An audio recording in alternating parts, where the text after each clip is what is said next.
We're right on time. The clock just switched to 6 All o'clock. right, we're perfect. And we're trying to make matching. up for last week where we got all caught forgot. up and we forgot. Yes. And I'm very sorry. Yes. We're We sorry. totally I'm forgot. saying sorry for her. That was terrible. Yeah. So last It was week a busy day. we were in Chicago. No, we weren't. Or no. Omaha. Omaha. Chicago At was World the- Cup. Okay, we were at World Cup. And in the morning, we did this awesome rider position lecture. And then It went off very well. It went off very well. There were Thank like you for the 200 volunteers people. that showed, and it was great to meet everybody too, actually.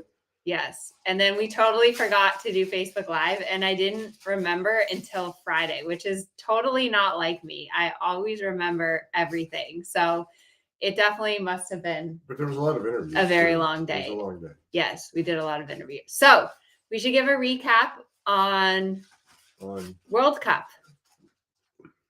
What was your favorite part of World Cup? Ingrid's warm-up. Ingrid Klimke's warm-up. Why did you like Ingrid's warm-up? Because of the way her horse looked. It was very soft. It was very round. It just, when they talk about the happy athlete, it just looked that part.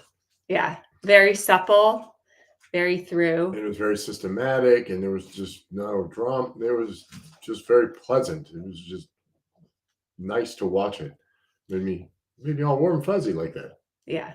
And her position was amazing. Flawless. It just never changes. Yeah. It just never changes. And the other thing about Ingrid is, like, did you notice her saddle had no knee rolls? It was just just the old style. Just old school. Yeah.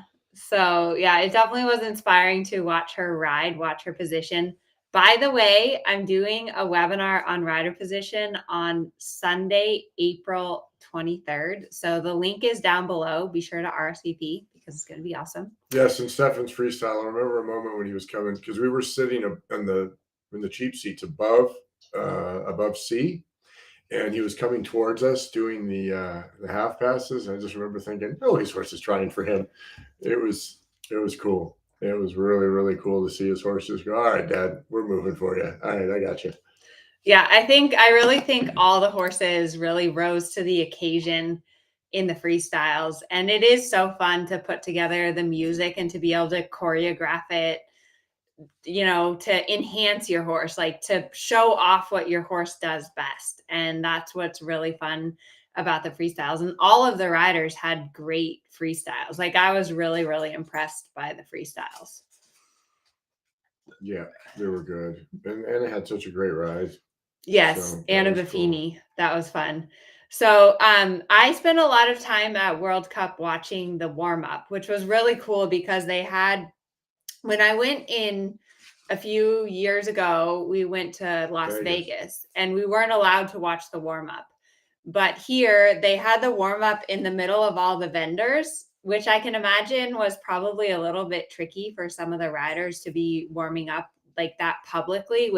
There were like people all around and kids and like balloon, like there was a lot going on. And then they had the Indian thing the one day. Oh yeah, they had like this Indian demonstration in another arena behind the vendors. Yeah. But what was interesting is, so we interviewed Stefan and he said that he actually prefers that. He prefers when there's a lot going on around the warm-up because it's more similar to when you go in the ring. And I know that's really hard. Like if the warm-up is super sterile and quiet, and then you go through the tunnel into the stadium with lights and like thousands of people cheering, that's really hard for the horses to adjust to that. So in a sense, it was better that the warm-up had stimulation so that, you know, the horse was kind of tuned to that before going into the show ring. I personally loved watching Isabel's warm-up. Her horse was so active, so through, so supple. It was really interesting to watch how she always had the horse in shoulder 4 with varying degrees of bend. And so that was really cool to see. And also how active the horse's hind legs were. Like in the canter, it was just coming. Yeah. And I really admire Isabel's riding. I don't think that the horse she was riding wasn't probably the most talented horse in the competition, but she makes got all of them, everything out of that horse that she could. And that was really, really cool. Overall, I think it's always just very inspiring to see the top riders in the world and to see the top horses in the world and, to see what they're capable of. I Because it think that, really is beautiful. It's living art. It is so pretty. yeah, yeah. And then the other warm up that I loved was watching Stefan's warm up because I think, rides with a lot of softness and suppleness in his horses. And it was, all of the riders in the warm up. Oh, Levi. He found Squeaky. Levi thinks it's Squeaky toy He found time. Squeaky. Levi, no. So all of the riders in the warm up, they prioritize the basics and the relaxation and lots of walking. And that's really important to, that's what's hard about these competitions is they have to be so like active and hot and in front of the lake, but they also have to be relaxed enough to do a halt and to do the walk. And that is the fine line there. So let's talk about our lecture that we did. So on Thursday morning, the Grand Prix was on Wednesday. The freestyle was on Friday. So Thursday, we were like, everyone's going to be bored. Levi, no. So on Thursday, we were like, everyone's going to be bored. So let's do a lecture on rider position. Nothing against Omaha, but there's not really a lot going on. Yeah, I asked Tarjan to like look up what we should do, and we walked across the Missouri River into Iowa. We visited 2 states. We went to Iowa. That was our entertainment. Someone on Facebook says, "Let him have the squeaky toy." Yeah, because it reminds me of when my grandpa was here and he has hearing aids, and God. Levi had the squeaky toy, and it was driving. Grandpa went. Yes, Grandpa. I think it hurt his ears actually. Okay. So now I've lost my train of thought. We went to Iowa. We crossed the pedestrian bridge. It wasn't really.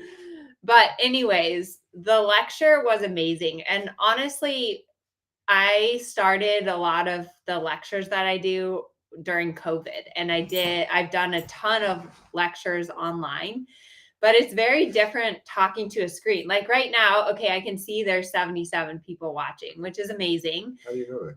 Because it says up there, 77 Oh, look people. at that. Okay. But it's totally wonderful to do it in person where you can see everyone there and hear them clapping and hear their reactions and feel their energy. That was really, really special. And to have many of you guys come up and like recognize us and just tell us your stories and your appreciation, it was so special. Many of you guys were like in tears, and that, I of course, I hope that I'm helping you with your riding, but to hear your stories. That's the thing. When you guys tell us how much we've helped your horses, it's awesome. That it's just a great feeling. Yeah, it's encouraging too. It's encouraging to know that our work is making a difference and helping, and that we're changing lives. And like Herman always says, helping the horses. Yeah. Yeah. These are whatever about the people. Their horses are better. That was so funny how you said that during your part of the demo where you're like, oh, did I? Yeah, during the scrambled eggs. You're doing the scrambled eggs demo, and you were like, well, I'm glad to know that I helped so many horses. Look at Levi. He like wants to be the star of the show tonight. He's just all sorts of active. So that was really special. The other part that was really cool about the lecture, all of it's on my YouTube channel. So definitely go and watch the lecture, watch the interviews, is that we got both Stefan Peters and Anna Buffini to come and do interviews with us. And I was afraid to ask them, to be honest, because they're so busy. And when you're in a competition like that, your number one priority is your horse and your riding. And I was a little bit afraid to ask them, but they were so generous with their time. And I really pried them for information. Like I asked them, what's it like to compete? And how do you train your horses? And how do you prepare for a competition? And that was really cool. What was your favorite part of the interviews? of the interviews with them, yeah, when they went on and explained what it was like to do the showing, what Anna said was like, "You're just riding from one crash to the next crash." It was just like, and you're just putting out these fires, and you're just riding. And it reminded me when I said, "You just crack on." It's like, "All right, we're here. We're next thing, next thing, next thing. Get on it, get on it." So that was cool, and that's encouraging too, because it's just what you do. You're just riding your horse. You're just riding. Yeah. And it was also really encouraging to hear how both Stefan and Anna, their main focus with their horse is on the basics and their rider position. That never goes away. And I think that that's really important. That's what bonds us together as a community, which is that we're all in different phases of our training. Like Stefan and Anna, they're at the top of their sport. They're at the top of the world. And maybe some of you guys are just learning how to ride, but it's all the same stuff. You're working on the basics and you're working on your rider position. And those two things you're never done with. So that's what I thought was really cool. Yeah, we're all where we are and trying to improve that. Yeah, exactly. And that's why I'm extra excited for the rider position webinar and for our 30-day rider position challenge next month, which is going to be epic. Are you going to join the challenge? I don't know. I might fail, so You're probably going to not. join the challenge. So probably not. I No, don't know. My ego would suffer probably tremendously. we're going to video you Oh, because Lord. you have to make like a rider position shirt. We're going to video you. You're going to pick We 3 are. things. Yes, you're joining the challenge. You could win. Yes, dear. You could win money. Yes, dear. You're going to pick 3 things that you're going to focus on in your position, and you're going to see the difference at the end Yes, of the month. dear. Okay. No, but okay. So what I also loved about the interviews is that, it was kind of an interrupted lecture because I wasn't sure exactly when Stefan and Anna were going to show up. But so I was going on and on about rider position, and I was like, it's all about seat, leg, hand, seat, leg, hand. And then Anna does this like great description in her interview about how everything comes from your seat through the leg and then to the hand. And it was just like she said it so beautifully. So if you haven't had a chance to watch their interviews, definitely. Diana says Stefan's explanation on visualization was amazing. I totally agree. And I thought it was so interesting how Stefan says like you have to feel the arena and like smell it and what it looks like and like get all your senses involved in your visualization. I like that part of it. Yeah. Yeah. And it's very detail oriented and it's more than just, okay, I move here, but it's all encompassing. Okay, Amanda has a good point. She says no one is talking about the other U.S. rider, Alice Tarjan, and her mare. So Alice had a nice ride. What I really admire about Alice, one is she's an amateur rider. So she's a lawyer, I believe. And she trained that horse from the beginning. Her horse is one of the younger horses. I think she was only 10. Yes.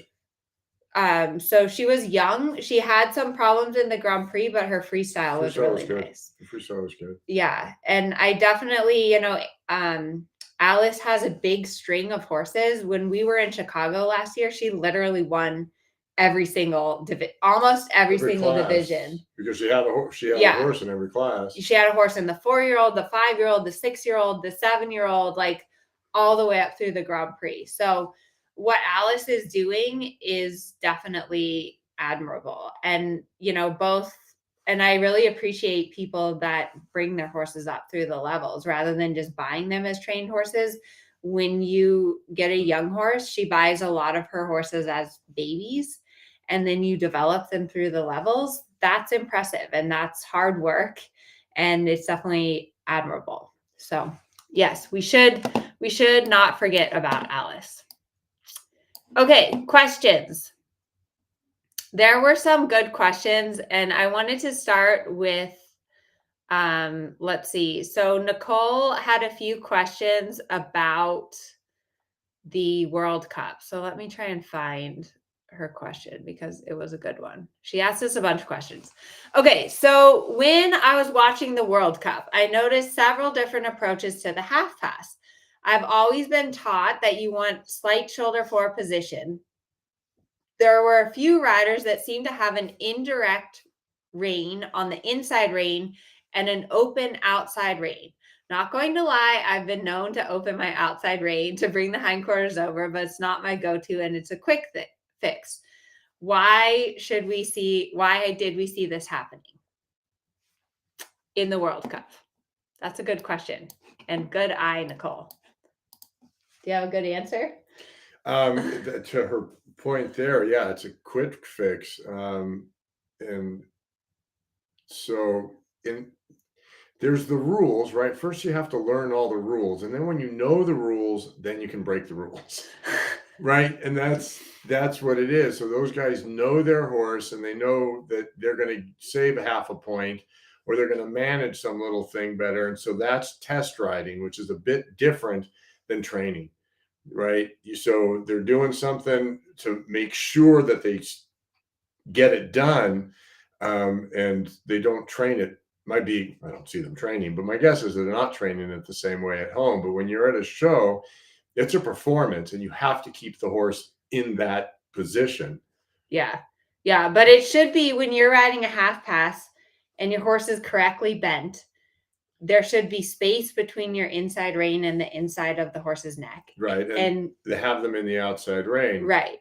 But I do think like sometimes. But I've done the indirect rein when they start to stiffen there and come up over. Yeah. Let it supple them up and then put it back. I mean, it's a moment to get the suppleness. Or if you start to lose the connection on the outside rein, sometimes I'll take my hand just a little wide so that I can maintain the connection on the outside rein. But it's hard, this stuff that we do. And it's like, like Anna said in her interview, when you go into the ring, stuff falls apart.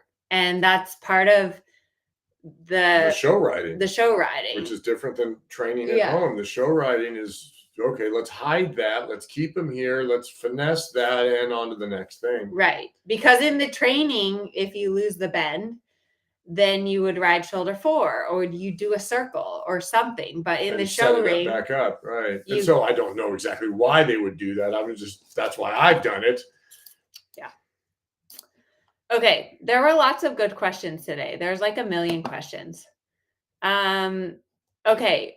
Lucy, warm-up sequences you liked at the World Cup. I think we already talked about that, but I really liked Isabel. I mean, her horse was so active. The other thing I learned from Isabel, I was so inspired by watching Isabel. When I went home, I was like, okay, my horses are going forward with Ben. She also really kept the activity and the shoulder 4 through the corners, which is some place that I feel like I lose my horses a bit is in the corners. And we all do. Corners are hard. They're hard. Corners are really hard. Yeah. The horses like to go downhill. They like to lose activity. So to ride a good corner, you have to go through the corner with shoulder 4 and bend. And that was one thing. Isabel was amazing with that horse. Like her corners and her turns, the hind leg was coming. Never stopped and it stayed consistent. Yeah. So, and then I think, one thing I also liked about the warm-up was how much the riders practice their halts. That was one thing that I definitely noticed in the warm-up. And also the focus on the walk, and just how much you can do at the walk with just little suppling things, and also to keep the relaxation in your horse. Okay, next question from Kelly. This is a heated topic. Uh-oh. Let's not get in trouble here. What are your top criteria when looking for a dressage trainer? And how do you know when you've outgrown them? Big sigh. My trainer threw me out of her barn. That pretty much took care of that. When you'd outgrown? She just kicked you out? Yeah. Okay, well, that's a good way to know. That one I didn't have to ponder or wonder. Okay? That was crystal clear. It's another long story that we're not going to get into because we're not using any names. But yeah, that one solved it for me. Every clients come and go. It's just part of the business, and it's nothing personal. Everybody's trying to do the best for their horse, and And I've had clients go, and I have other ones come. It's I don't think it's because they don't like me anymore. It just needs change, and if that's what's going on for you, then time to go. Yeah. I think that for sure and I've ridden with different trainers throughout my career, and every trainer you can learn different things from because we all have different strengths and weaknesses. And so, one trainer might be like Yo Hinneman, he's my trainer right now. He's really, really good at the piaffe massage work. Some of the other trainers I've worked with are really good at rider position or really good at throughness and suppleness. And so you can learn different things from different people.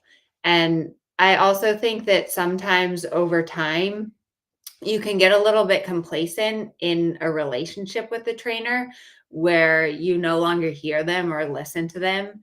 And that's not a good thing. So, the first part of that question is, what are your top criteria when looking for a dressage trainer? I think it's really important that you admire and respect them, so that you appreciate the way that they ride, or if they're an older trainer and they don't ride so much, that you appreciate the way they teach. Teaching and riding are different things for sure. Different skills. Yeah, Yeah. they're very different skills. So you can be a really good teacher and not as good of, I mean, I think to teach well, you have to have have to ride. experience. I mean, you have Yeah. to. I mean, I'm not really interested in anybody's opinion. I want somebody else's experience. That's Yeah. so. At one point, they had to have done it. Yeah. But a lot of times, like, as you get older, or if you've had an injury and you can't ride so much, then sometimes that's what forces you to become a really good teacher because you have to explain it. I remember when I broke my collarbone and I couldn't ride, and all my clients had to ride their horses, it forced me to become a better teacher because normally I would be like, okay, get off, and I'll just get on and do it. And suddenly I had to figure out, how can I explain that to them? So I always try to seek out people that I admire, that I appreciate, and also that I agree. I think it's really important that your trainer has a passion and a love for the horses and for the riding and for the training. And unfortunately, that's something that sometimes trainers lose. It's not an easy job being a dressage trainer or being a horse trainer, because not only do you have to deal with the horses, but you also have to deal with the people. And if you don't kind of protect yourself in a way, it's easy to get burnt out. And so, if you can find those people that still have that passion and that love for the training and for the horses, those are the trainers you want. And it's really important, all of you guys, to really respect and be generous towards your trainers, because no amount of money is going to, like you just have to appreciate them. And the more that you give and are respectful and kind and generous to your trainer, the more they will give back to you. And I think that that is really important. Do you agree? Yeah, because there's so much more. I mean, I always say it like this: you need to be happy, the horse needs to be happy, and I need to be happy. Yeah. And so, if any one of the three of us isn't happy, the deal isn't going to work. Yeah. Yeah. It's a relationship, and I think that that's what's hard about it, is it's more than just a monetary exchange, because as hard, like, we care about all of our students and all of our horses, and so it is hard, when they move on, or when things don't work out, or when you get in a fight with them, or you disagree about something. It's Yeah, hard. it's like any It's relationship. Yeah. So the moral of the story is, appreciate your trainer, and there is a time to move on, and you just have to be upfront about that. Okay, next question. Sue, how do you plan your riding session with your horses? How long do you warm up? How do you plan their sessions to keep moving forward but not going too fast? How do you know it's time to stop? How do you cool down? Oh, right. Let's see. You want to take them one by one, or Okay, how long do you warm up? about 10 minutes, with including the walk, and then I do some serpentine at the trot.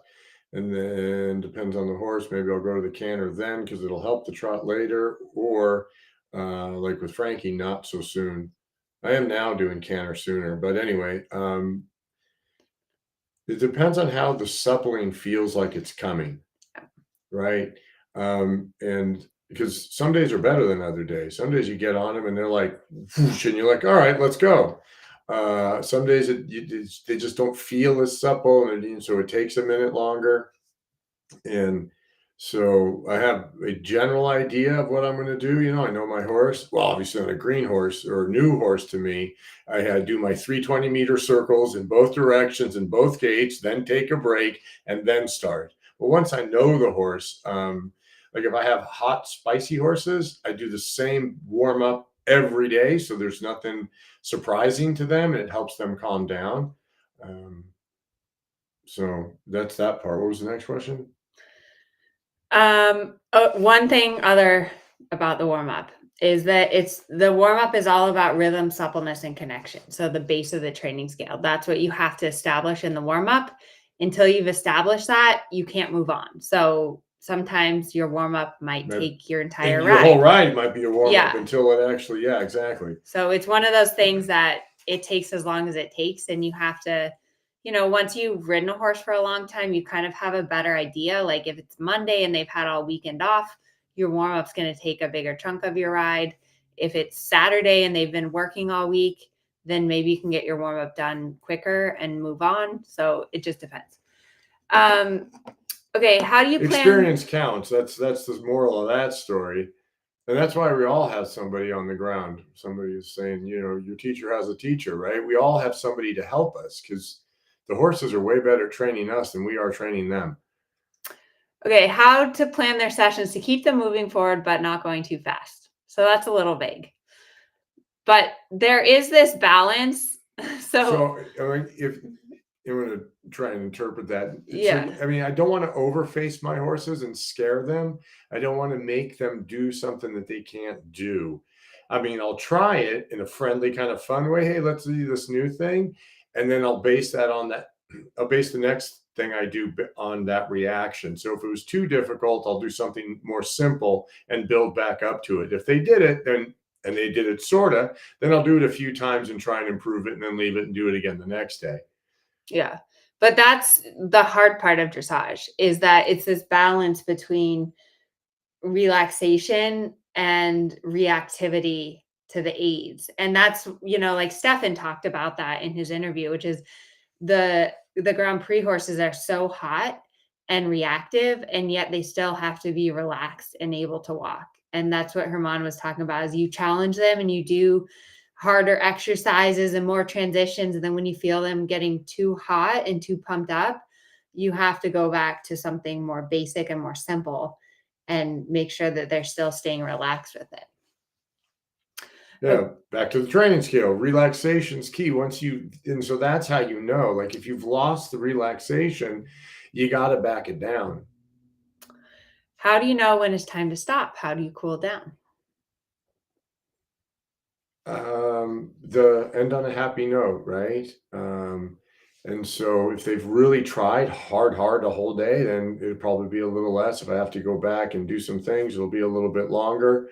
But when it feels like something happened soft, easy, then I'm off trotting and doing the stretchy circle. Yeah. And in general, 45 minutes. You really shouldn't be working your horse for longer than that. If you want to walk more, that's okay. But if you haven't gotten it done in 45 minutes, it's not going to happen. So that's like how we both schedule our days, are like 45 minutes a horse. With my FEI horses, I maybe schedule a little longer, like an hour, so that I have time More to walk breaks in walk there. them. But for sure, 45 minutes, if you haven't gotten it done in 45 minutes, it's not going to happen. So put your horse away and start over. You're just going to make your horse frustrated and stiff and tired. Okay, next question is from Janet. So before I ride, I lunge Kojo. Her horse is 18 years old. I was doing the groundwork warm up from your master class, which he loved, but my trainer says that's not enough. I agree, since he spooked and bucked me off last month. I can't believe that. He's 18 years old. Is it recommended to use side reins while lunging that early in the workout? So, yes, I think if you're going to lunge your horse, I recommend putting side reins on them because I don't like to just lunge my horses and let them go like crazy running around. I want to lunge them in a way that prepares them for riding, which means that they're accepting the contact, they're doing transitions, they're going on the bit. Yeah, if you've got some crazy 4-year-old and you're lunging it to get some of the steam out of the pot, right? And you make it, that's one thing, okay? But ideally, the lunging is putting the horse on the aids, right? That the lunge whip is your leg, you're driving forward, the side reins are the contact, the horse is yielding to that contact. And so before you get on, the horse is already on the aid, so that when you get on, the horse is on the aids. We see it a lot where people just lunge horses to make them tired, so they're too tired to misbehave, but then there's no training. So I'm in favor of the side reins and putting your horse in the frame that you want him to go when you ride him, so that he's already on the aids when you get on. Okay, one more question. And then I have to go pack because I have to go to Salt Lake City tomorrow to teach a clinic. Any of you Utah people, I'm going to be in Salt Lake City teaching a clinic over the weekend. Okay, last question is from Hannah. What can you do in the show ring when your horse gets really tense and jigs in the walk? I cheat my line. I'll just, little leg yieldy, 6 inches one way, easy, and just kind of just cheat my line, turn a little early, cut off the corner so that I can start getting access in through the rib cage. Yeah. Yeah, that's really the best thing to do. And usually in the test, you go like the diagonal is the free walk or the extended walk. And then you take up the reins as you come onto the rail. So, like at that juncture, you kind of want to turn early and then leg yield over to the rail as you're gathering up the reins, because Right. that's the most frequent When time. you go to gather up the reins, they stiffen. Yeah. So yeah, right around the quarter line, right when I'm coming across and I start to gather the reins up at the quarter line, I'll just push them over sideways a little bit. Yeah. And then just focus on your seat too. Like when you go to the walk, really breathing. And there's kind of a fine line of you want to be following the walk motion with your seat. But then when you feel like your horse goes a little fast and right, you have to start to feel right before they break into the trot. And at that moment, a little half halt and hold your tummy tight. So you have to kind of. So you resist it. Yeah, because like you're following, like you're following the walk. But if you follow too much and you don't kind of check in with a hot horse, they're just going to trot off. So you have to kind of feel that, check it a little, shoulder in, half halt, and then release again. But it is a hard thing with horses that want to jig for sure. And then at home, if you've got a jigging horse, don't ever walk a straight line. Yes, lots of leg yields. Leg yield, serpentine, half circles. You want to break the timing. And teach your horse to accept your leg in the walk, that you can put your leg on that's why leg yield works, because it teaches your horse that you can put your leg on to move the horse sideways and not just that they go forward from the leg. So anyways, I'm going to go to the gym. You already went to the gym. I'm going to go to the gym. I hope you guys all RSVP and come to the rider position lecture on April 24th. I have some really fun slides and exciting things. And we're doing a challenge. I'm excited to focus on my position because I know that, as you taught me this week, your position is probably the number one thing that holds you back in your riding. And it's also, what's great about it is it's something that you can control. Like you can fix your position. You can work on your position. You may not be able to control your horse or the other people around you. A lot of things you can. What is the serenity prayer? God grant me the serenity to accept the things I cannot change, the courage to change the things I can, and the wisdom to know the difference. Exactly. I might have said that a few times. Huh? But you can change your position, right? Like that's something that you're in control of. Yep. That is absolutely something you're in control of. So, all right. So there you go. Good night, everyone.